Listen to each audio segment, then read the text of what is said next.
नमस्कार। माउन्टेन समाचारमा स्वागत छ।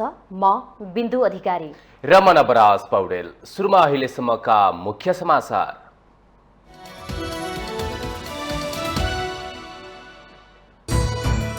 उपप्रधान तथा गृहमन्त्री रवि लामिछानेको नागरिकता सम्बन्धी मुद्दाको अन्तिम सुनवाई माघ 11 गते हुने, सर्वोच्चद्वारा अन्तरिम आदेश अस्वीकार।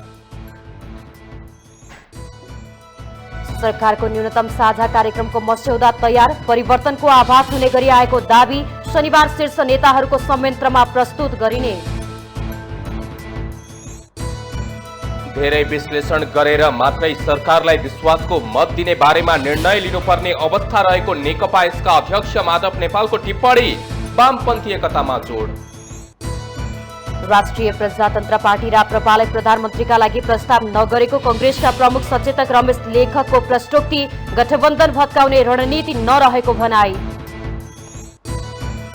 यसपालि मलको अभाव हुन नदिन G2C मार्फत भारतबाट 1 लाख मेट्रिक टन मल आयात, 15,000 बढी मेट्रिक टन मौजात। विश्वका हिम नदीहरू वैज्ञानिकहरूले सोचे भन्दा चाँडो लोप हुने, जलवायु परिवर्तनका कारण 2/3 हिम नदी यो शताब्दीको अन्त्यसम्ममा अस्तित्वबाटै विलीन हुने। र पोखरा गोल्ड कप उपाधिका लागि आज संकटा र अमेरिकी टोली भुटनिस युथ स्पोर्ट्स क्लब बीच प्रतिस्पर्धा हुने, विजेताले 12 र उपविजेताले 6 लाख रुपैयाँ पाउने।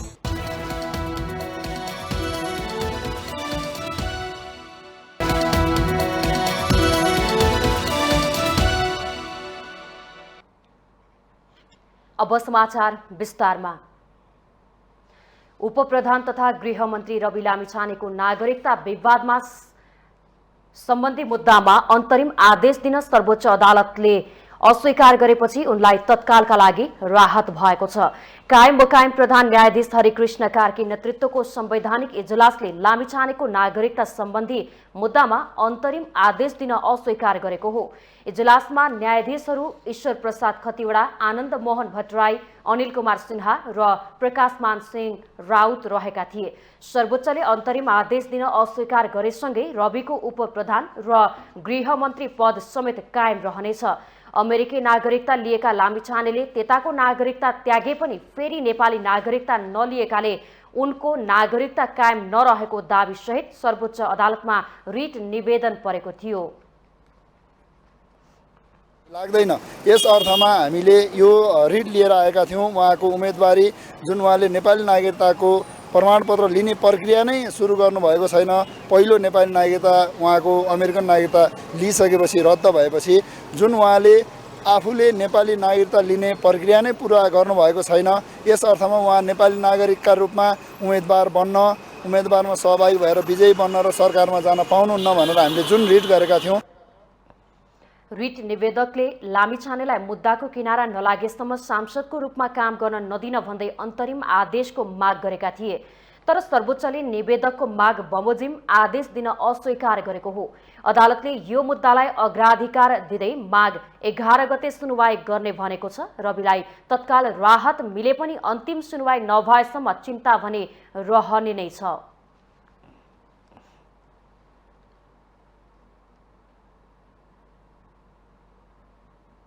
न्यूनतम साझा कार्यक्रम मस्यौदा कार्यदलले न्यूनतम साझा कार्यक्रम तयार भएको बताएको छ।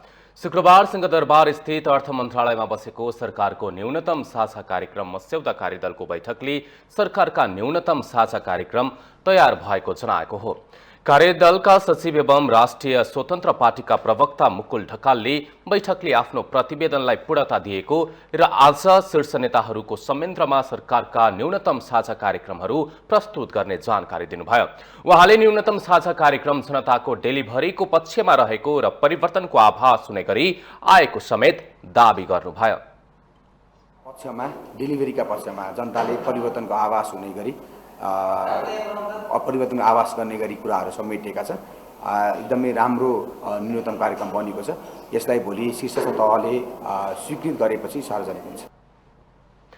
पुस 14 गते बसेको सत्ता साझेदार दलहरूको बैठकले न्यूनतम साझा कार्यक्रम ल्याउन उपप्रधान तथा अर्थमन्त्री एवं नेकपा एमालेका उपाध्यक्ष विष्णु पौडेलको नेतृत्वमा एक कार्यदल गठन गरेको थियो। अर्थमन्त्री पौडेल नेतृत्वको कार्यदलमा नेकपा माओवादी केन्द्रबाट वर्षमान पुन, राष्ट्रिय स्वतन्त्र पार्टीबाट मुकुल ढकाल, राष्ट्रिय प्रजातन्त्र पार्टीबाट धवल शमशेर राणा र जनता समाजवादी पार्टी नेपालबाट रकम चेम्जोङ रहनु भएको थियो।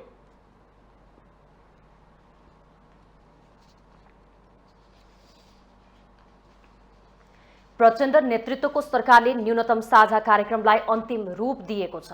साझा कार्यक्रममा सार्वजनिक पद धारण गरेका व्यक्तिको सम्पत्ति छानबिन गर्नेदेखि न्याय प्रणाली सुधारका लागि छुट्टा छुट्टै उच्चस्तरीय आयोग बनाउने उल्लेख छ। तर सरकारले ल्याएको साझा कार्यक्रम कार्यान्वयनमा भने चुनौती देखिन्छ। एक रिपोर्ट। सरकारले पुस 26 गते विश्वासको मत लिनु पूर्व नै न्यूनतम साझा कार्यक्रम सार्वजनिक गर्ने सत्ता साझेदार दलहरूको तयारीसँगै अबको सत्ता सञ्चालनमा चासो बढेको छ। प्रचण्ड नेतृत्वको सरकारमा रहेका भिन्न विचार र सिद्धान्त बोकेका दलहरू लोकप्रिय हुने होडबाजी गरिरहेका छन्। सार्वजनिक पद धारण गरेका व्यक्तिको सम्पत्ति छानबिन गर्नेदेखि देशको न्यायालय प्रणाली सुधारका लागि छुट्टा छुट्टै उच्च स्तरीय आयोग बनाउने सम्मको विषय गठन गरिएको छ।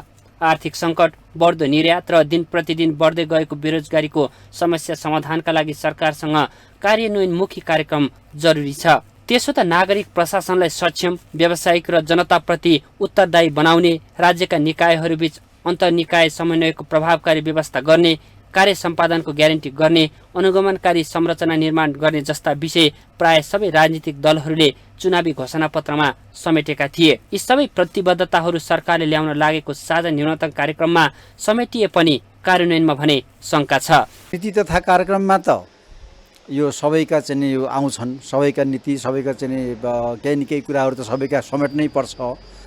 तर मेन चाहिँ कुराहरूमा चाहिँ यो नीति तथा कार्यक्रममा आउने भनेको चाहिँ एउटा नेकपा एमालेको चाहिँ, अर्को चाहिँ नेकपा एमालेको नीति चाहिँ प्रबल हुन्छ, दोस्रो चाहिँ नेकपा माओवादी केन्द्रको हुन्छ। अरू पार्टीहरूको चाहिँ यस्ता विपरीत चाहिँ नीतिहरू ल्याउन त्यहाँ सक्दैनन्। उनीहरूको चित्त बुझाउनको लागि चाहिँ तत्कालै ल्याउलान्, तर त्यो कार्यान्वयन हुने सम्भावना त सधैँ छैन।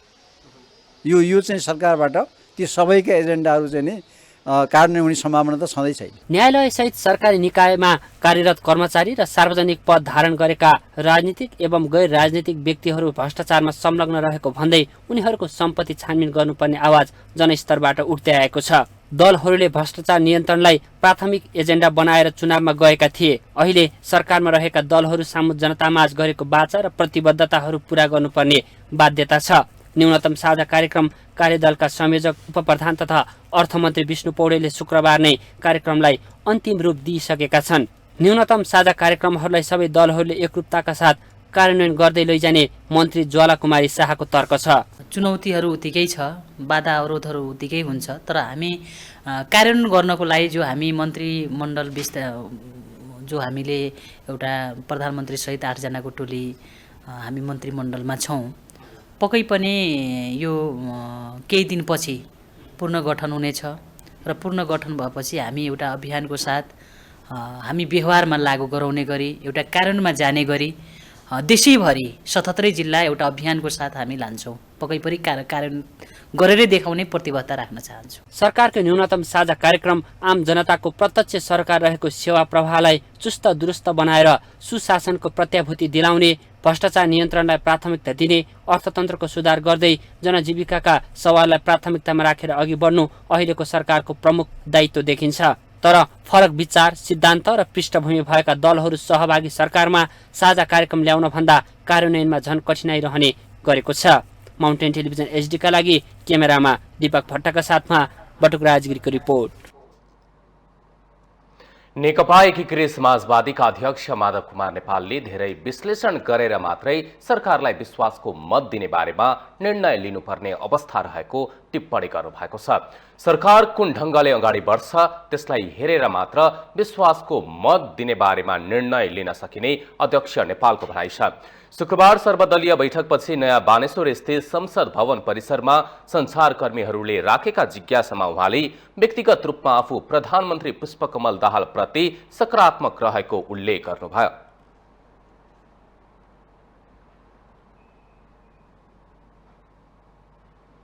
कि हामी अब पार्टी निर्माण गर्ने अभियानमा जुट्ने, पार्टीलाई सुदृढ गर्ने र विस्तार गर्ने राष्ट्रव्यापी अभियान लिएर अगाडि बढ्छौँ। र हाम्रो फोकस भनेको चाहिँ अब जनताका इस्युहरू, राष्ट्रका इस्युहरू उठान गर्ने कुरामा केन्द्रित हुनेछ। अध्यक्ष नेपालले एमालेसँग एकता गर्ने विषयमा ठोस प्रस्ताव नआएको भन्दै इच्छुक पार्टीहरूसँग मात्रै आफ्नो पार्टीले हातेमालो गर्दै जाने नीति लिएको समेत बताउनुभयो। अध्यक्ष नेपालले उपेन्द्र यादव नेतृत्वको जनता समाजवादी पार्टीसँग भने एकताका लागि तत्काल वार्ता प्रक्रिया सुरु गर्ने स्पष्ट गर्नुभयो। अन्य साना वामपन्थी दलहरूसँग पनि एकता र सहकार्यका लागि अघि बढ्ने उहाँको भनाइ थियो। नीति मिल्नेहरूसँग, विधि मिल्नेहरूसँग एकता पनि गर्दै अगाडि बढ्नेछ। होइन भन्दाखेरि विचार मिल्नेहरूसँग पर्यो भने हामी विषय मिल्नेहरूसँग हामी मोर्चा बनाएर पनि जान सक्नेछौँ। अध्यक्ष नेपालले पार्टीलाई सुदृढ र विस्तार गर्दै जनताको मुद्दा उठान गरेर अघि बढ्ने काममा पार्टीको ध्यान जाने समेत बताउनुभयो।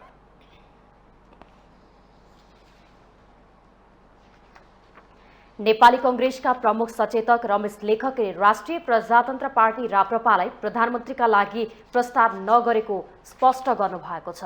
शुक्रबार संसद भवन परिसरमा सञ्चारकर्मीहरूले राखेका जिज्ञासाको जवाफमा प्रमुख सचेतक लेखकले प्रधानमन्त्रीमा राप्रपालाई कांग्रेसले प्रस्ताव नगरेको प्रश्नाउनु भएको हो। उहाँले एमाले माओवादी केन्द्र सहितको सत्ता समीकरणलाई भत्काएर नयाँ समीकरण बनाउने काममा नलागेको पनि दावी गर्नुभयो। उहाँले प्रधानमन्त्री पुष्पकमल दाहाललाई विश्वासको मत दिने बारेमा भने यही पुस 26 गते बिहान बस्ने पार्टी संसदीय दलको बैठकले निर्णय गर्ने बताउनुभयो। आफूहरू अहिले पार्टी संसदीय दलको शनिबार बिहान बोलाइएको बैठकको गृह कार्यमा जुटेको उहाँको भनाइ थियो। त्यसपछि हामी 26 गते बिहान फेरि पुनः संसदीय दलको बैठक गर्छौँ र सरकारको विश्वासको प्रस्तावमा हाम्रो दलको धारणा हामी 26 गतेका बिहान सार्वजनिक गर्छौँ संसदीय दलको बैठक गरेर। अहिलेलाई यहाँले भन्नुभएको जस्तो गठबन्धन भत्काउने, नयाँ गठबन्धन बनाउने कुरा छैन। अहिले हामी हाम्रो आन्तरिक तयारीमा छौँ। हामी अब यो नयाँ प्रतिनिधि सभामा पार्टीलाई एकताबद्ध सशक्त रूपले कसरी चाहिँ त अगाडि लिएर जान्छौँ, हाम्रा भूमिकाहरू के हुन्छन् त्यसमा केन्द्रित भएर हामी चाहिँ त हाम्रो आन्तरिक तयारीमा जुटिसकेका छौँ। प्रधानमन्त्री पुष्पकमल दाहालले यही पुस 26 गते बिहान 11 बजे बोलाइएको प्रतिनिधि सभा बैठकमा विश्वासको मत लिनुहुनेछ। कांग्रेस प्रमुख सचेतक लेखकले प्रधानमन्त्री दाहालले विश्वासको मत लिने पत्र पाइसकेको र यसका लागि आन्तरिक छलफल सुरु गरिएको बताउनुभयो।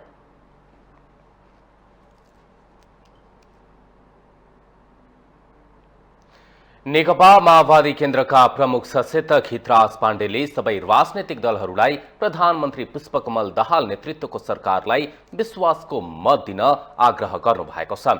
शुक्रबार बसेको सर्वदलीय बैठकपछि उहाँले सबै दलसँग सरकारलाई विश्वासको मत दिन आग्रह गर्नुभएको हो। प्रमुख सचेतक पाण्डेले विश्वासको मत दिनेमा विश्वस्त रहेको बताउनुभयो। अब हामीले सबै राजनीतिक दललाई विश्वासको मत दिनको लागि आग्रह गरेका छौँ। त्यसमा हामी विश्वस्त र दृढ पनि छौँ। अब हामीले त वृद्धि गराउनको लागि भनेर निरन्तर प्रयत्न गरिरहेका छौँ। हामीलाई के विश्वास छ भने त्यो विश्वासको मत अझ वृद्धि होला। त्यस्तै राष्ट्रिय प्रजातन्त्र पार्टीका उपाध्यक्ष ध्रुवबहादुर प्रधानले आधिकारिक रूपमा पार्टी अध्यक्ष राजेन्द्र लिङदेनलाई कांग्रेसले प्रधानमन्त्री बन्न आग्रह नगरेको स्पष्ट गर्नुभयो। उहाँले विभिन्न स्तरहरूबाट प्रधानमन्त्री बन्नका लागि प्रस्ताव आए पनि आधिकारिक रूपमा भने नआएको बताउनुभयो। यसबारे ठूला दलहरूलाई हामीले टिप्पणी गर्न मिलेन। जहाँसम्म विश्वसनीयताको प्रश्न छ, कुन विश्वासले आफ्नो गठबन्धन बिग्रियो भन्ने कुरा जनताले हेरिरहेका छन्।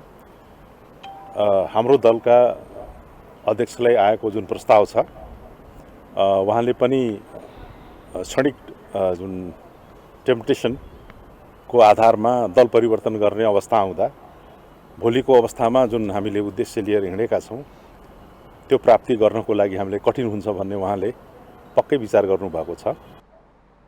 त्यस्तै जनता समाजवादी पार्टीका सांसद प्रदीप यादवले प्रतिपक्ष दलका सभापति शेरबहादुर देउवालाई भेट्दैमा शंका गर्नु नपर्ने टिप्पणी गर्नुभयो। शंका गर्नु पर्दैन, अरू कुनै विषयमा पनि भेटघाट हुन सक्छ। अब भेटै नगर्नु यो त कुनै तोके होइन। त्यसैले भेटघाट हुने बित्तिकैमा शेरबहादुर देउवाको पक्षमा गएको पक्कै होइन। हामीले हाम्रो पार्टीले अब प्रचण्डजीलाई अब लिखित रूपमा राष्ट्रपति महोदय कहाँ गएर सिग्नेचर गरिसकेको छ कि मत दिने भने हामी प्रचण्डजीलाई मत दिन्छौँ। यता लोकतान्त्रिक समाजवादी पार्टी नेपालका अध्यक्ष महन्त ठाकुरले भने सरकारमा सहभागी कुनै पार्टीहरूले पनि विश्वासको मत दिन आग्रह नगरेको बताउनुभयो। तपाईकै मुखबाट सुनिरहेछु, वास्तविकमा कुरा हो कि होइन काङ्ग्रेसबाट केही जानकारी आएको छैन मलाई। होइन त्यो त अब कार्य सम्पादन समितिको बैठक जुन हुन्छ नि त्यसमा तय हुन्छ। अहिले चाहिँ केही भएन, अहिले छैन त्यो नयाँ सांसद त्यही भएको हो। अहिले हाम्रो बैठक भएको छैन, कार्य समितिको बैठक होइन। अध्यक्ष ठाकुरले सरकारलाई विश्वासको मत दिने वा नदिने भन्ने बारेमा कुनै निर्णय नभइसकेको समेत उल्लेख गर्नुभयो।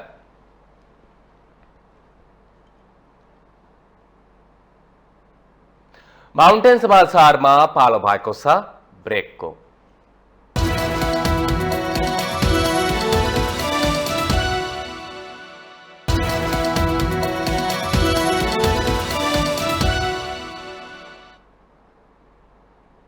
ब्रेकपछि स्वागत छ। अब बाँकी समाचार। सरकारले पोखरा अन्तर्राष्ट्रिय विमानस्थलमा भन्सार कार्यालय स्थापना गर्न संगठन तथा व्यवस्थापन सर्वेक्षण गर्न स्वीकृति दिने भएको छ। बिहिबार बसेको मन्त्री परिषद बैठकले गरेका निर्णय सार्वजनिक गर्दै शुक्रबार सरकारका प्रवक्ता एवं उपप्रधान तथा अर्थमन्त्री विष्णु पौडेलले आयोजनाको प्रभावकारी व्यवस्थापन र आर्थिक लाभको सुनिश्चितताका लागि विमानस्थलमा भन्सार कार्यालय स्थापना गर्न संगठन तथा व्यवस्थापन सर्वेक्षण गर्न स्वीकृति दिने निर्णय भएको बताउनु भएको हो। उहाँले सरकारले राष्ट्रिय सभा सदस्य उपनिर्वाचन माघ 25 गते गर्ने निर्णय गरेको जानकारी दिनुभयो। उहाँले प्रतिनिधि सभा र प्रदेश सभा निर्वाचनका क्रममा मृत्यु भएका बाजुराका सञ्जीव ऐरी र चेतन ऐरीका परिवारलाई आर्थिक सहायता उपलब्ध गराउने निर्णय गरेको पनि बताउनुभयो। उहाँले कम्बोडियामा निधन भएका निराकार पाण्डेको शव ल्याउन आर्थिक सहयोग गर्ने निर्णय गरेको बताउनुभयो। 79 को क्रममा बाजुरा जिल्लाका सञ्जीव ऐडी र चेतनदीप ऐडीको निधन भएको छ। उहाँहरू मृत्यु भएको छ। हिजोको मन्त्री परिषदको बैठकले उहाँहरूका सञ्जीव ऐडी र चेतनदीप ऐडीका परिवारलाई आर्थिक सहायता उपलब्ध गराउने निर्णय गरेको छ। बिर्तामोड नगरपालिका 1 झापाका निराकार पाण्डेको चाहिँ निधन भएको छ, दुःखद निधन भएको छ र उहाँको पार्थिव शरीरलाई नेपाल ल्याउनका निम्ति आवश्यक पहल गर्ने र त्यसका निम्ति लाग्ने आवश्यक खर्चको व्यवस्था पनि गर्ने हिजोको मन्त्री परिषदको बैठकले निर्णय गरेको छ। मन्त्री पौडेलले सरकारले संसदमा विश्वासको मत प्राप्त गरेसँगै मन्त्री परिषदले पूर्णता पाउने बताउनुभयो। उहाँले वर्तमान सरकार महत्त्वपूर्ण राष्ट्रिय अभिभारा पूरा गर्न केन्द्रित भइरहेको उल्लेख गर्नुभयो। उहाँले प्रधानमन्त्री पुष्पकमल दाहाल विश्वासको मत लिएर मन्त्री परिषदलाई पूर्णता दिने तयारीमा लाग्नु भएको जानकारी दिनुभयो।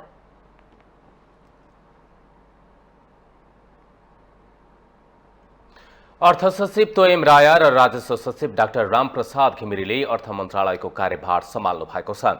उपप्रधान तथा अर्थमन्त्री विष्णु पौडेलले शुक्रबार सिंहदरबार स्थित अर्थ मन्त्रालयमा नयाँ सचिव द्वय राया र घिमिरेलाई एक कार्यक्रमका बीच स्वागत गर्नुभएको हो। साथै मन्त्री पौडेलले यसअघि मन्त्रालयको कार्यभार सम्हाल्दै आउनुभएका सचिव द्वय कृष्णहरि पुष्कर र राजस्व सचिव रामेश्वर दङ्गाललाई पनि विदाई गर्नुभएको छ। बिहिबार बसेको मन्त्री परिषदको बैठकले अर्थ मन्त्रालयमा नयाँ जिम्मेवारी सहित उद्योग वाणिज्य तथा आपूर्ति मन्त्रालयका सचिव रायालाई अर्थ सचिव र अख्तियार दुरुपयोग अनुसन्धान आयोगका सचिव घिमिरेलाई राजस्व सचिवमा सरुवा गरेको हो। सरकारले अर्थ सचिव पुष्करलाई प्रधानमन्त्री तथा मन्त्री परिषदको कार्यालयमा र राजस्व सचिव दङ्गाललाई अख्तियार दुरुपयोग अनुसन्धान आयोगको सचिवमा सरुवा गरेको छ।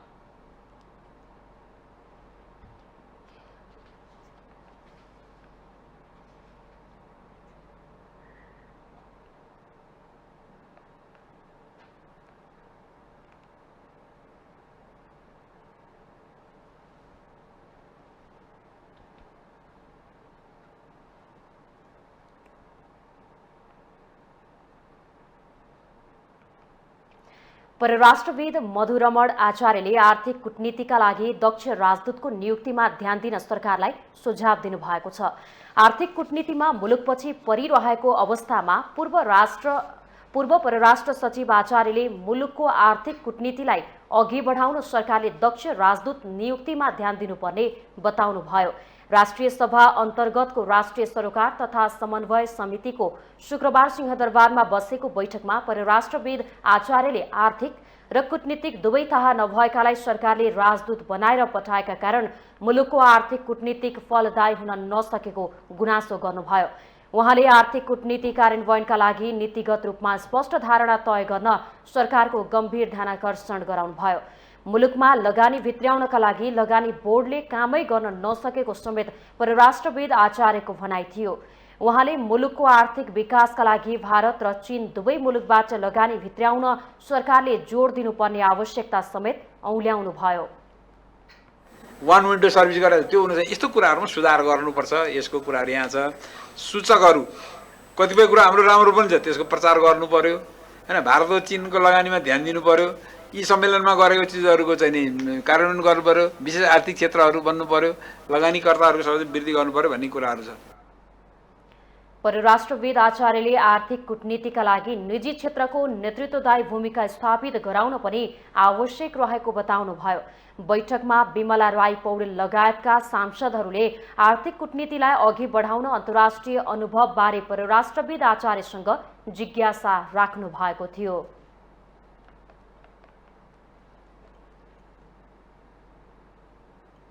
नेपाललाई कृषि प्रधान देश भनिन्छ, तर खेतीको मौसममा किसान मल पाउँदैनन्।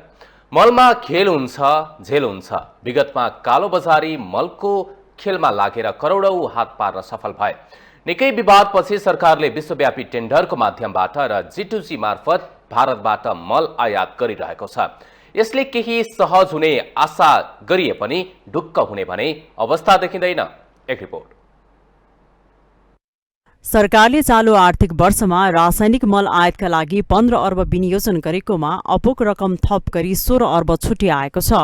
कृषि मन्त्रालयबाट विनियोजन रकम मल खरिदका लागि कृषि सामग्री कम्पनी लिमिटेडलाई 70% तथा साल ट्रेडिङ कर्पोरेसनलाई 30% दिएको छ, जसमा चालु आर्थिक वर्षमा कृषि सामग्री लिमिटेडमा ग्लोबल टेन्डर मार्फत हालसम्म युरिया, DAP र पोटास गरी कुल 1 लाख मेट्रिक टन मल आयात भएको छ भने 15,681 मेट्रिक टन मल मौजदात रहेको छ, जसमा 60,000 युरिया र 40,000 DAP मल रहेको छ।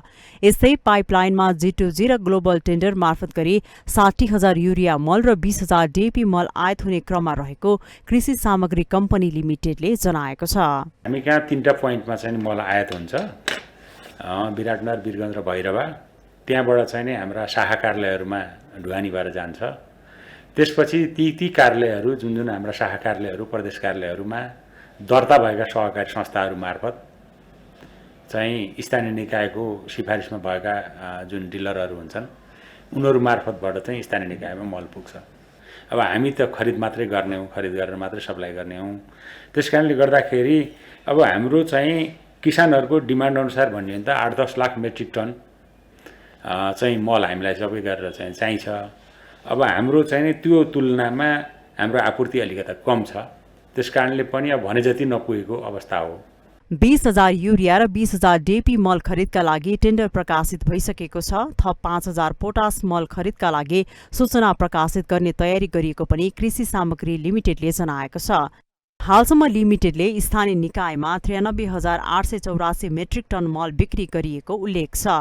कृषि मन्त्रालयबाट गत मङ्सिर 18 गते सार्वजनिक गरेको विवरणमा साल ट्रेडिङ कोअपरेसनसँग 6,584 metric ton urea, 894 metric ton DAP र 95 मेट्रिक टन पोटास मौजात रहेको छ।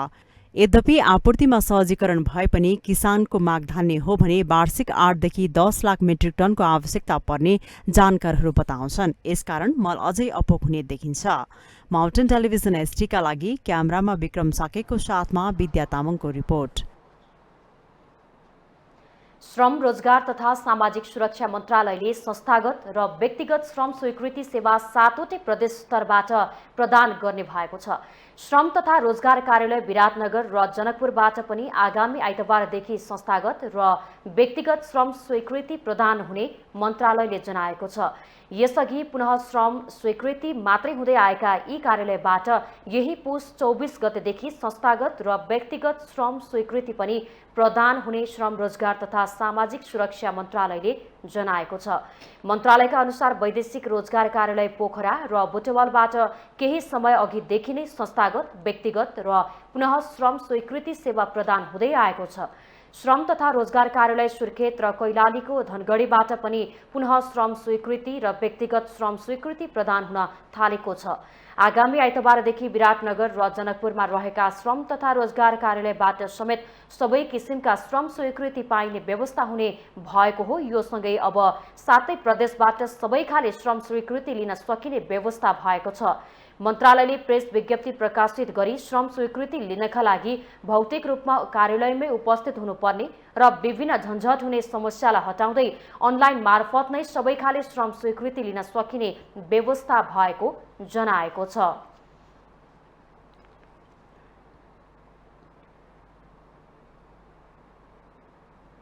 जाडोमा देखिने स्वास्थ्य समस्याबाट छुटकारा पाउन विभिन्न घरेलु उपायहरू अपनाउने गरिन्छ, जसमा बाफ लिने भिक्स, सन्चो, इन्हेलरको प्रयोग जस्ता पर्दछन्।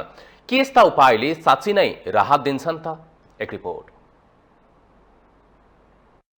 चिसो बढेसँगै रुघाखोकी, ज्वरो, पिनास, दम जस्ता समस्या आम बन्ने गर्दछ। अझै श्वास प्रश्वासका बिरामीको त जाडोमा विशेष ध्यान राख्न चिकित्सकहरूले नै सुझाउने गर्छन्। रुघाखोकी र छातीमा खराबी देखिँदा बिरामीहरू बाफ लिने भिक्स, सन्चो, इन्हेलरको प्रयोग बढी नै गर्ने गर्छन्। यसको प्रयोग सही तरिका र मात्रामा हुने हो भने समस्याबाट राहत पक्कै दिन्छ, तर आराम दिन्छ भन्दै अत्याधिक प्रयोग गर्दा भने स्वास्थ्यका लागि थप घातक हुने विज्ञहरूको भनाइ छ। माथिको नाकदेखि सुरु भएर अप्पर रेस्पिरेटरी ट्र्याकसम्मको इन्फेक्सनहरूमा चाहिँ खुलाउन चाहिँ मद्दत गर्छ। यसमा पनि अब 1-2 चोटि लिने, त्यसमा त्यति धेरै समस्या नहोला, तर नियमित यसको प्रयोग गर्नु चाहिँ खासै जरुरी मानिँदैन र ठिक पनि छैन। रेगुलरली बाफ लिँदाखेरि चाहिँ कहिलेकाहीँ श्वास प्रश्वासमा झन् समस्या आउने, ड्राइनेस हुने, ड्राइनेसले गर्दाखेरि स्वरमा परिवर्तन, अनि त्यसपछि धेरै ड्राई भएर फेरि अन्य सङ्क्रमण पनि हुने सम्भावना हुन्छ। त्यसकारण 2 देखि 3 चोटिसम्म लिन मिल्छ। जाडोमा दाउरा, कोइला बालेर ताप्ने र हिटरको प्रयोग पनि व्यापक हुने गर्छ। आगो बाल्दा निस्कने धुवाँ फोक्सोको लागि निकै हानिकारक हुन्छ। दाउरा र कोइलाको तुलनामा हिटरको प्रयोग सुरक्षित मानिन्छ। यद्यपि यसको प्रयोग लामो समयसम्म गर्नाले शरीर सुक्खा हुन्छ। अझ बन्द कोठामा लामो समय बाल्दा अक्सिजनको मात्रा घटेर कार्बन मोनोअक्साइड बढी हुने गर्छ। यसले फोक्सोमा नकारात्मक असर पुर्याउने डाक्टर पौडेल बताउनुहुन्छ। यति मात्रै होइन, हिटर आगो बालेर सुत्दा निसासिएर परिवार नै सखाप भएको सम्मका समाचारहरू आउने गरेका छन्। डाक्टर पौडेलले जाडोमा बिहानी पख हिँडडुल नगर्न पनि सुझाव दिनुभएको छ। यदि टेम्परेचर कम भएको छ भने चाहिँ के हुने भयो, हामीले छिटै सङ्क्रमण पनि गर्ने भयो, त्यो इम्युन मेकानिजम पनि कमजोर हुने भयो, त्यो कारणले गर्दाखेरि छिटै सङ्क्रमण पनि हामीलाई धेरै हुने भयो कि त्यो कारण त्यसबाट बच्नलाई अब प्रपर मेन्टेन गरेर हिँड्नु पर्यो। मास्क पनि राम्रोसँग प्रयोग गर्नु पर्यो। सकेसम्म अब यस्तो कुहिरो यताउति यस्तो अवस्थामा बाहिर ननिस्किनु पर्यो। अनि कोही लङ टर्म पहिलेदेखि फोक्सोका समस्या भएका बिमारीहरू हुनुहुन्छ भने उहाँहरूले अझ बढी ध्यान पुर्याउनु पर्यो। आवश्यकता भन्दा बढी बाफ लिने, भिक्स, सन्चोको अत्याधिक प्रयोग गर्ने र आगो वा हिटर ताप्नाले शरीरमा सुक्खापन बढ्छ। त्यसमाथि जाडोमा चिसोका कारण पानीको सेवन पनि कम गरिन्छ, जसले शरीरमा पानीको मात्रा कम गराउँछ र थप स्वास्थ्य समस्या निम्त्याउँछ। प्रदूषण पनि उच्च रहेकाले मास्कको प्रयोग पनि अनिवार्य रूपमा गर्न आवश्यक देखिन्छ। माउन्टेन टेलिभिजन एसडीका लागि प्रतिमा धरेलको रिपोर्ट। माउन्टेन समाचारमा फेरि पालो भएको छ ब्रेकको।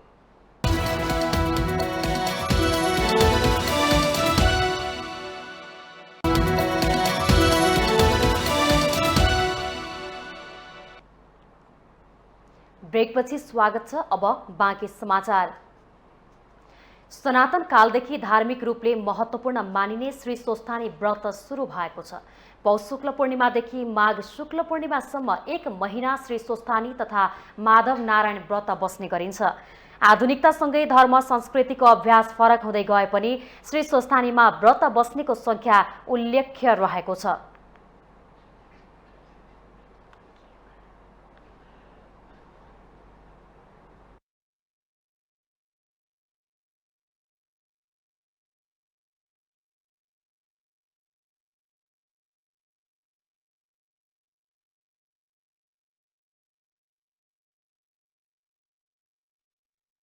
श्री स्वस्थानी तथा माधव नारायण व्रत पौष शुक्ल पूर्णिमाका दिनबाट सुरु भएको छ। हिन्दू धर्मावलम्बीहरू चोखो रही घर घरमा श्री स्वस्थानीको कथा वाचन गर्छन्। 1 महिनाभर गरिने व्रत कथाका 31 अध्यायहरू पाठ गरिन्छन्। व्रत र कथा माघ शुक्ल पूर्णिमाका दिन समापन हुन्छ। के महिला, के पुरुष, के बालबालिका सबैले स्वस्थानी कथा श्रवण गर्दछन्। श्री स्वस्थानी माताप्रति आस्था राख्नेहरूले महिनाभरि व्रत लिन्छन्। यसरी व्रत लिँदा एक छाक चोखो गरेर खाने र अर्को छाक कन्दमूल या फलफूल सेवन गर्ने प्रचलन रहेको छ। श्री स्वस्थानी व्रत र कथा प्रारम्भ भएपछि कतिपय परिवारमा माछा मासु घरभित्र प्रवेश गराउन समेत नमिल्ने मान्यता रहिआएको छ। अष्टमातृका अर्थात् 8वटा देवीको बीचमा रहनु भएकी स्वस्थानी माताको महिमा अपरम्पार रहेको जनविश्वास छ। आफू बसेकी स्थानकी देवीको पूजा गर्नु नै स्वस्थानी पूजा हो भन्ने मत पनि रहेको छ। कथा अनुसार सत्ययुगमा भगवान विष्णुको मार्ग निर्देशन तथा कृपा अनुसार हिमालय पुत्री पार्वतीले महादेव पति पाऊ भनी श्री स्वस्थानी व्रत बसेको उल्लेख छ। व्रतका प्रभावले शिव र पार्वतीको विवाह भएको मान्यता अनुसार पनि आफूले चिताएको पुग्ने विश्वासमा श्री स्वस्थानीको व्रत बस्ने परम्परा रहिआएको छ। स्वस्थानी व्रतालुहरू काठमाडौँको साँखु स्थित साली नदीमा तीर्थ स्नान गर्न जाने गर्दछन्। यो क्रम महिनाभर चलिरहन्छ। महिना दिनभरि साली नदीमा मेला लाग्छ। श्री स्वस्थानी व्रत समापनका अवसरमा नेपालका धेरै ठाउँमा मेला लाग्ने गर्दछ। व्रतालुको घरमा विशेष पूजा अर्चना गरिँदै रातभरि जागराम बस्ने चलन पनि छ। माघ महिनाभरि स्नान गर्न सम्भव नभए पनि पहिलो दिन अर्थात् पूर्णिमाको दिन मात्र श्रद्धाले स्नान गर्नाले स्वर्गलोकको उत्तराधिकारी बन्न सकिन्छ भन्ने विश्वास छ।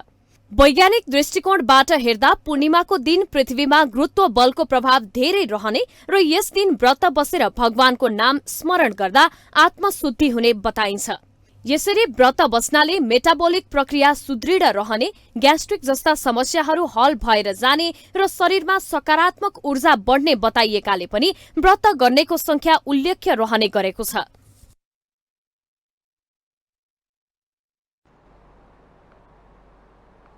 शुक्रबार पौष शुक्ल पूर्णिमाका दिन काठमाडौँमा चाँगुनारायण यात्रा मनाइएको छ। चाँगुनारायण यात्रा माटोको भाँडो फुटाउने जात्रा सांस्कृतिक कार्यक्रम सहित मनाइएको हो। चाँगुनारायण यात्राको दर्शन गर्न उपराष्ट्रपति नन्द बहादुर पुन समेत हनुमान ढोका पुग्नु भएको हो। उहाँले हनुमान ढोका स्थित तेलेजु भवानीको दर्शन एवं प्रसाद ग्रहण समेत गर्नुभयो। लिच्छवी कालदेखि सुरु भएको जात्रा लोप हुँदै गएकाले यसको संरक्षणका लागि मेला आयोजना गरेको आयोजकले बताएको छ। परापूर्व कालमा चाँगुनारायण यात्राका लागि भक्तपुरबाट निस्किएको र हनुमान ढोका आएपछि त्यहाँका राजाले हाँडी फुटाएर रोकेको किम्वदन्ती रहेको छ। हाँडी फुटाएपछि चाँगुनारायणले अशुभ भयो, अब कतै जानु हुँदैन भनेर तलेजु भवानीको मन्दिरमा पसेको किम्वदन्ती रहेको छ। जब चाँगुनारायण भगवान चाँगुनारायणमा बस्न मण्डलाएर अब घुम्न जाने भनेर निस्किँदाखेरि यो प्राचीन राजदरबार यो हनुमान ढोकामा पुगे पश्चात चाहिँ तान्त्रिकले ओहो यो नारायण भगवान यो विष्णु भगवान यो देश छोडेर कहाँ जान लाग्यो, हाम्रो देशमा अनिष्ट हुन लाग्यो भनेर त्यो अनिष्ट हुन लागेको देखेर चाहिँ जुन यो तान्त्रिकले आफ्नै शक्तिबाट बलबुटोबाट एउटा मन्त्रबाट चाहिँ एउटा माटोको भारोलाई उत्पन्न गरेर त्यहाँ पाल पारेर त्यो देउटाको अगाडि फुटाएको कारणले गर्दाखेरि त्यो बेलामा जुन यो तलेजु भवानी माताको प्राङ्गणभित्र देउता ल अब मलाई अल्छिन लाग्यो म यो ठाउँ छोडेर जानु भएन भनेर तलेजु भवानी माताको भित्र छिरेको कारणले गर्दाखेरि त्यो ऊ बेला जुन लिस्पीकालीन समयमा देखिने यो जात्रा चलिआएको हो। यस अवसरमा उपराष्ट्रपति पुनले कुमारीको समेत पूजा अर्चना गर्नुभयो।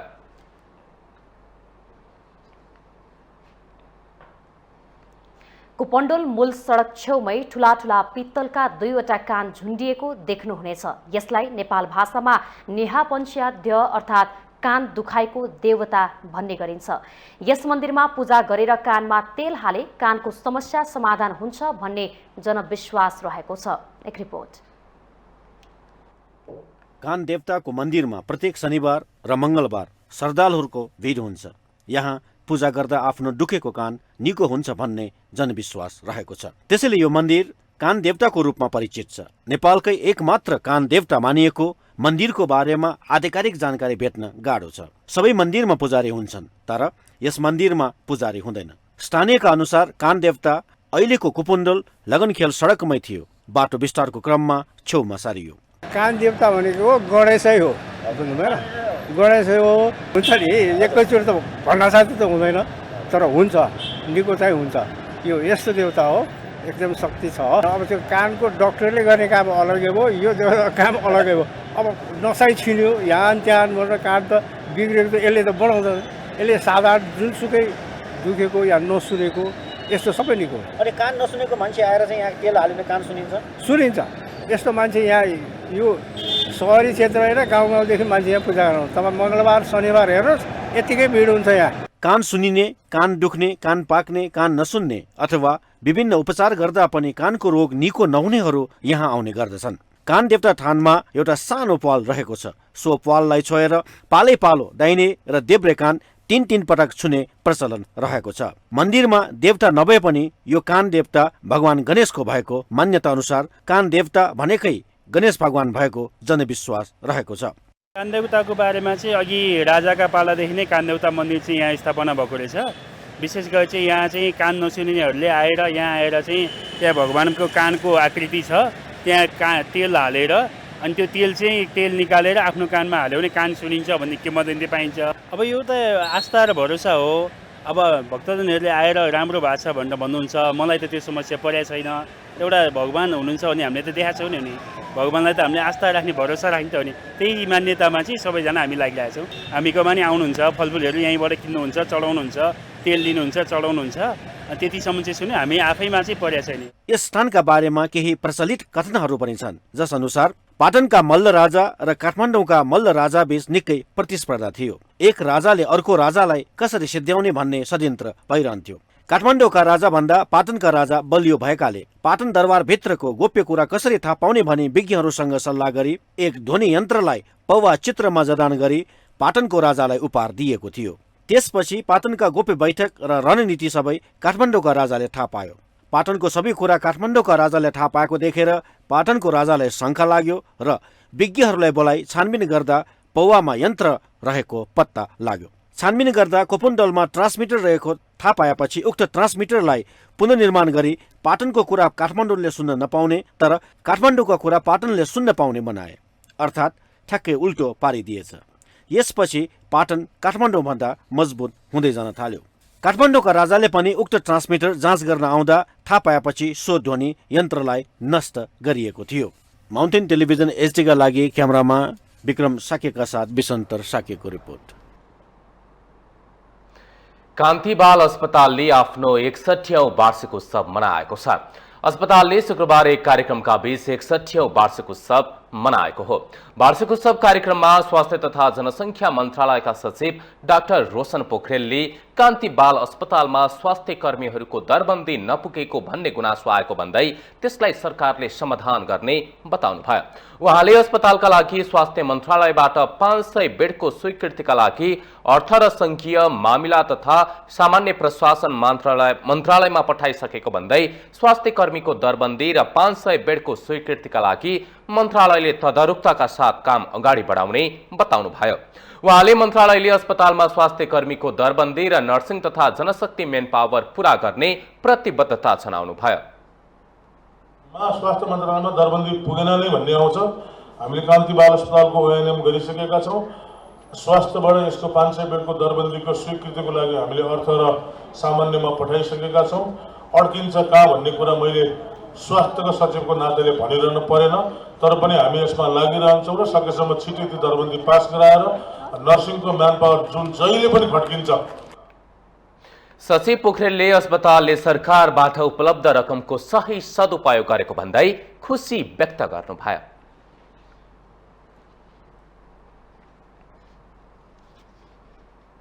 डडेलधुरा सदरमुकाममा वर्षौंदेखि सडकमै अस्तव्यस्त पार्किङ हुँदै आइरहेको छ।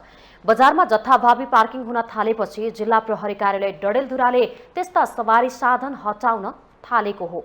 एक रिपोर्ट।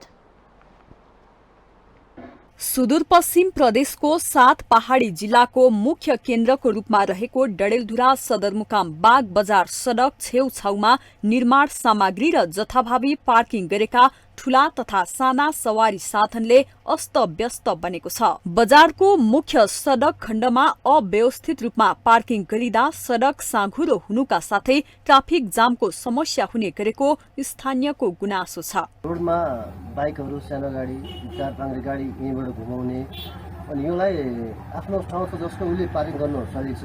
रोडमा त्यतिकै राखेर एकछिन काम छ, दुईछिन काम छ भने पसल जाने, त्यो चाहिँ एकदमै रङ हो। यसले एक्सिडेन्ट हुने हजुरको अनि गाडी जाम हुने, दुईवटा सानो गाडी आए पनि गाडी छिर्दैन। त्यसले गर्दाखेरि पुलिस प्रशासनले सबैले एकदम टाइट, निरन्तर डेली टाइट हुनु पर्यो। अनि सामान झार्ने पनि हजुरको बिहानतिर होइन ट्याम राख्ने, निश्चित ट्याम राख्ने, अनि त्यो बेला गर्नु पर्यो। त्यस्तो गर्दाखेरि अलिकति पार्किङबाट हुने दुर्घटनाहरू अलिक कम हुन्थ्यो। अनि जामको कुरा छ हजुरको सानो रोडमा, यो पनि अलि राम्रो हुन्छ जस्तो लाग्छ। जथाभावी पार्किङ यो गाई गोरुको छाडाका कारणले यो रोडहरू साङ्ग्रो भएको कारण मोटरसाइकलहरू यो रोडमा नउभिदियो भने 2 गाडी छिर्न मजाले पास हुन्छ, एकदम पास हुन्छ। तपाईँको मोटरसाइकल यताउतातिर लगाएर पार्किङ गर्न गऱ्यो भने यो बजारलाई कुनै समस्या छैन, एकदम राम्रो हुन्छ, सहज हुन्छ। पुलिस प्रशासनले रेखदेख गरिदिनु पर्यो, नगरपालिका हेर्नु पर्यो, आफ्नो नगर पुलिस राख्नु पर्यो। पसल अगाडि सडकमा सवारी साधन दिनभर पार्किङ गरेर राख्दा पैदल यात्रुको आवत जावतमा समेत समस्या हुने गरेको छ। त्यति मात्रै होइन, दुर्घटनाको जोखिम समेत बढेको छ।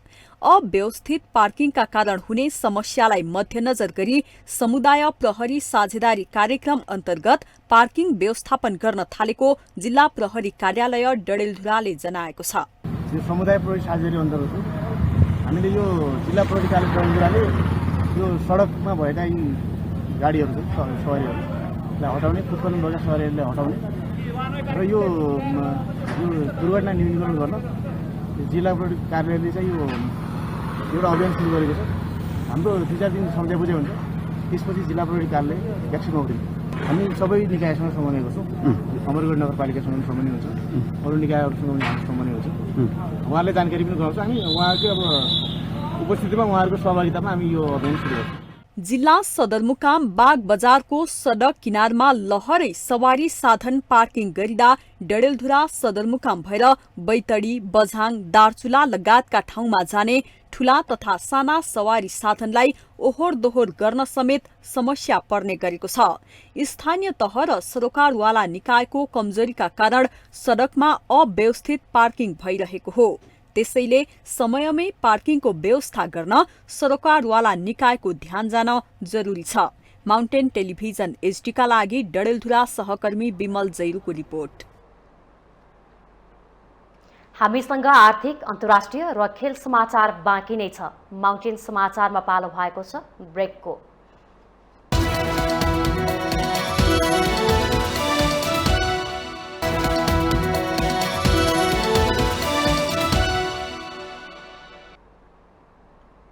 ब्रेकपछि पुनः स्वागत छ। अब पालो आर्थिक समाचारको।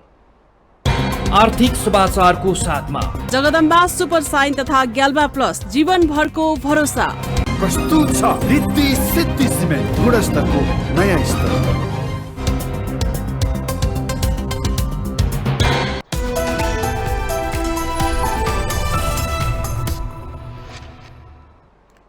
नेपाल उद्योग परिसंघका अध्यक्ष विष्णु कुमार अग्रवालले सरकारले उद्योगी व्यवसायीहरूको मनोबल उच्च बनाउन सके तत्काल अर्थतन्त्र लयमा आउने दावी गर्नुभएको छ। पछिल्लो समय उद्योगी व्यवसायीहरूको मनोबल कमजोर भएकाले उद्योग व्यवसायमा संकुचन आएको भन्दै अध्यक्ष अग्रवालले वर्तमान सरकारले उद्योगी व्यवसायीहरूको मनोबल उच्च बनाउने गरी निर्णय गर्नुपर्ने बताउनु भएको हो।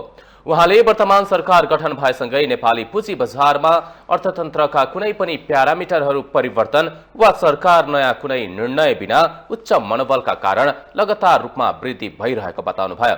उद्योग परिसंघका माग र दिएका सुझावलाई सरकारले तत्काल सम्बोधन गरे मुलुकको अर्थतन्त्र लयमा आउन समय नलाग्ने उहाँको दाबी छ।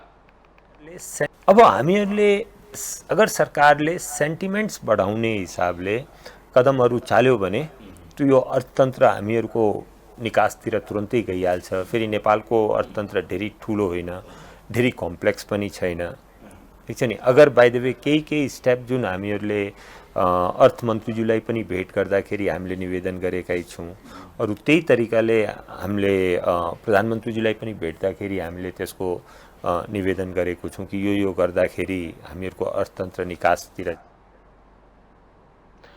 अध्यक्ष अग्रवालले वर्तमान सरकारले अर्थतन्त्रमा देखाएका समस्या समाधान गर्दै व्यापार व्यवसायमा आएको गिरावटलाई कम गर्न सहयोग गर्नुपर्ने बताउनुभयो। उहाँले पछिल्लो समय मागमा संकुचन हुनु, आर्थिक वर्षको 5 महिना गत वर्षको सोही अवधिको तुलनामा राजस्व सङ्कलनमा 20% संकुचन हुनु प्रमुख कारण भएको समेत बताउनु भएको छ।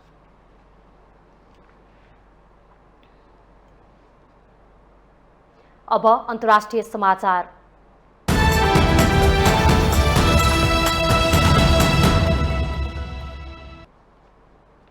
विश्वका हिम नदीहरू वैज्ञानिकहरूले सोचे भन्दा चाँडो लोप हुने अवस्थामा पुगेका छन्।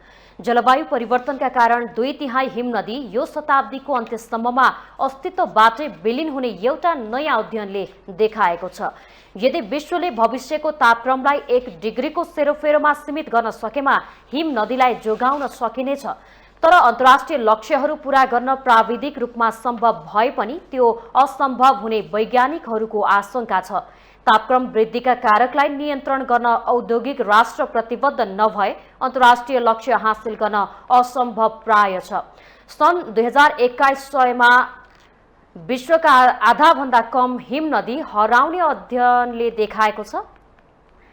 अध्ययन अनुसार प्राय साना तर प्रख्यात हिम नदी लोप हुँदै गएका छन्। सबैभन्दा विषम स्थितिमा विश्वका 83% हिम नदी सन् 2100 सम्ममा हराउने सम्भावना रहेको साइन्स जर्नलमा उल्लेख छ। ग्रिनल्यान्ड र अन्टार्कटिका बाहेक भूमिमा आधारित विश्वका 2,15,000 हिम नदीमाथि विगतको भन्दा गहन ढङ्गले गरिएको अध्ययनले ती नदी लोपको संघारमा पुगेको देखिएको हो। हिम नदी पग्लिएसँगै समुद्रको सतहमा पनि वृद्धि हुनेछ।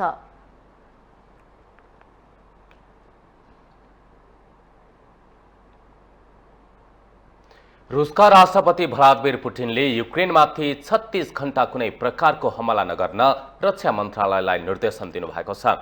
अर्थोडक्स क्रिसमसको पूर्व सन्ध्यामा रुसी राष्ट्रपतिले अल्पकालीन युद्ध विरामको घोषणा गर्नुभएको हो। जनवरी 6 अर्थात् शुक्रबार मध्याह 12 बजेदेखि शनिबार राति 12 बजेसम्मका लागि रुसी राष्ट्रपति पुटिनले युद्ध विरामको घोषणा गरेको बताइएको छ। रुसका इसाई धर्मगुरु किरिलको अपिलका आधारमा राष्ट्रपति पुटिनले अर्थोडक्स क्रिसमस पर्वका अवसरमा अस्थायी युद्ध विरामको घोषणा गरेको अन्तर्राष्ट्रिय सञ्चार माध्यमहरूले जनाएका छन्।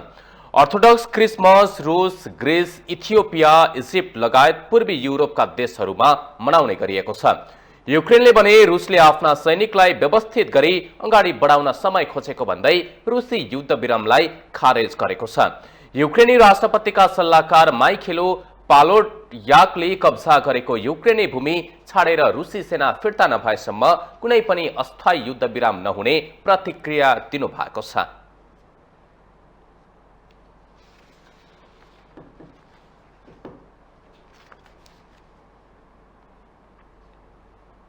अब खेल समाचार।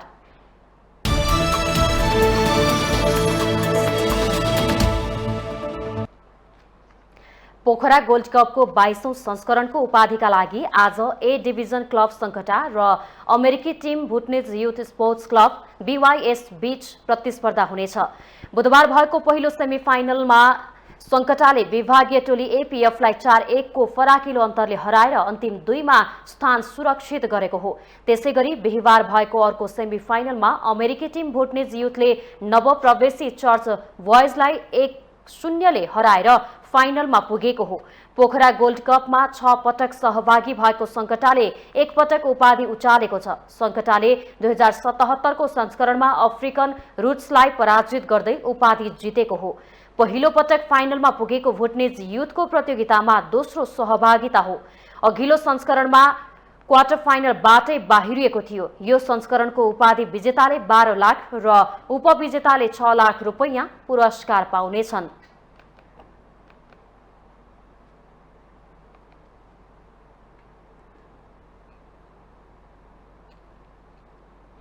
नेपाल T20 लीग क्रिकेटमा लुम्बिनी अल स्टार र जनकपुर रोयल्स बीच क्वालिफायर प्रतिस्पर्धा हुने भएको छ।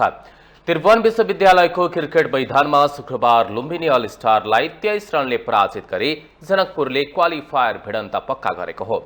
लीगका 10 खेलमा 16 अङ्कसँगै लुम्बिनी पहिलो र 14 अङ्कसँगै जनकपुर दोस्रो भएर क्वालिफायर भिडन्त पक्का गरेका हुन्। शुक्रबार पहिले ब्याटिङ गरेको जनकपुरले कप्तान ट्राभोन ग्रिफ्ट को विस्फोटक ब्याटिङसँगै 17 ओभरमा 6 विकेट गुमाएर 159 रन बनायो। ग्रिफ्टले 11 बलमा 3 चौका र 5 छक्काको सहयोगमा 47 रन जोडे। त्यस्तै खडक बोहराले 22 र समीउल्लाह सिनवारीले 20 रन बनाए। जनकपुरले अन्तिम 5 ओभरमा 2 विकेट गुमाएर 72 रन बनायो। 160 रनको लक्ष्य पछ्याएको लुम्बिनीले 17 ओभरमा 7 विकेट गुमाएर 136 रन मात्र बनायो। जनकपुरका खेलाडी मैदान आउन ढिला गरेपछि खेल 17 ओभरमा छुट्टाइएको थियो। लुम्बिनीका लागि अनिल शाहले 35, लाहिरू मिलन्थाले 32 र सुनिल धमलाले 27 रन बनाए। जनकपुरका कप्तान ट्राभोन ग्रिफ्टले 3 तथा समीउल्लाह सिनवारीले 2 विकेट लिए।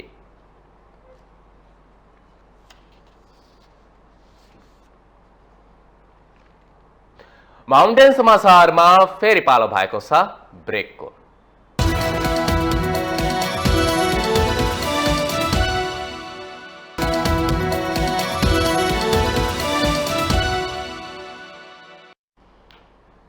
ब्रेकपछि स्वागत छ। यो सँगै हामी माउन्टेन समाचारको अन्त्यमा आइपुगेका छौं।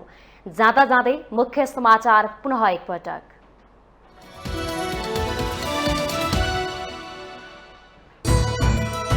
उपप्रधान तथा गृहमन्त्री रवि लामिछानेको नागरिकता सम्बन्धी मुद्दाको अन्तिम सुनवाई माघ 11 गते हुने, सर्वोच्चद्वारा अन्तरिम आदेश अस्वीकार। सरकारको न्यूनतम साझा कार्यक्रमको मस्यौदा तयार, परिवर्तनको आभास हुने गरी आएको दाबी आज शीर्ष नेताहरूको संयन्त्रमा प्रस्तुत गरिने।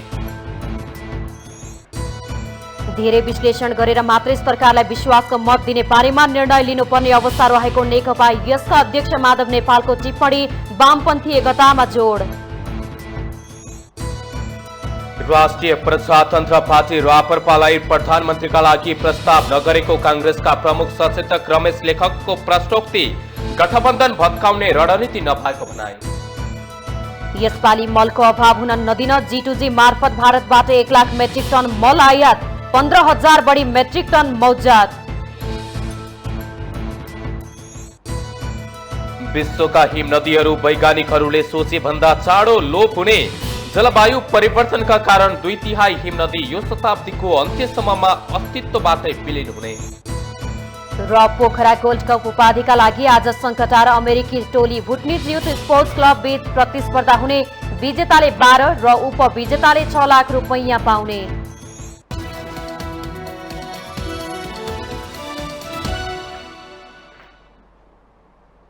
अहिलेलाई माउन्टेन समाचार सकियो। सत्य, तथ्य र निष्पक्ष समाचारका लागि माउन्टेन टेलिभिजन SD हेर्दै रहनुहोला। नमस्कार।